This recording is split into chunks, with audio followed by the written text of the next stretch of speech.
Hey guys, what is going on? In this video, we want to quickly discuss how to deal with the whole upcoming Chinese New Year in terms of suppliers and how to get around it, so stay tuned. For everybody, super important news.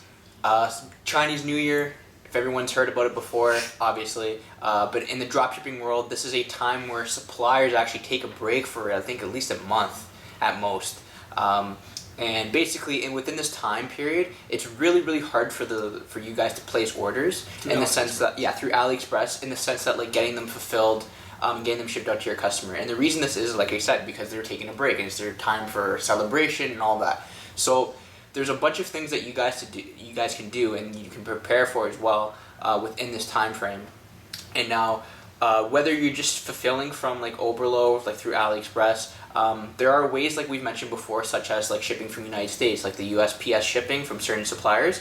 But the only disadvantage to that, like we said before, you can only be shipping to people in the United States. So everyone else worldwide, this will be excluded from them.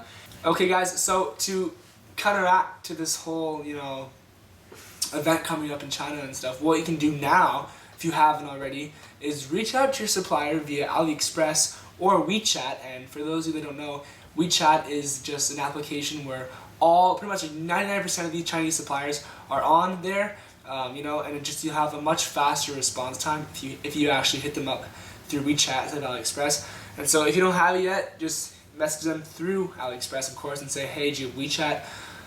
We'll leave a link in the description below, and they will have it. And so communication with your supplier just got like 10 times better without a doubt, because sometimes they take hours and hours to respond.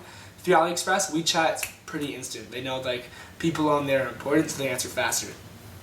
But to counteract the whole issue with the shipping, what you can do is, depending on how early you are in the process of testing or scaling your product, they'll realize that you're like ordering a bunch of products from them, and the last thing they want is to lose your business. And so in most cases, I've seen suppliers like say, okay, twice a week we'll be in the shop like shipping out orders or whatnot, and most of the time that is enough as long as your customers are aware. So because the most important thing here is the end customer. So sending out a blast email saying, hey guys, like orders might be a little bit longer than usual due to a supplier issue or whatnot. Like there's ways to get around it. Like you guys can all figure out your own little like message for it. But definitely be sure to negotiate with your supplier. Every single supplier is different. Some might say, hey, sorry, we can't help you, like we're just too busy doing whatever we're doing in China. Some will just say, okay, yes, 2-3 times a week we'll be in the warehouse shipping out orders, no problem, we'll keep you up to date. And for those suppliers, like you'll be set. I think that's usually enough to keep your customers satisfied, and of course eliminate any possibilities of a chargeback. Alright guys, that wraps it up for this video. Remember, communication with anyone, not just your suppliers, but anyone in your business, your team, even like a business partner, communication is always key, guys, so always keep that in mind, because without effective communication, it's very hard to be successful, okay? And we'll see you guys in the next video.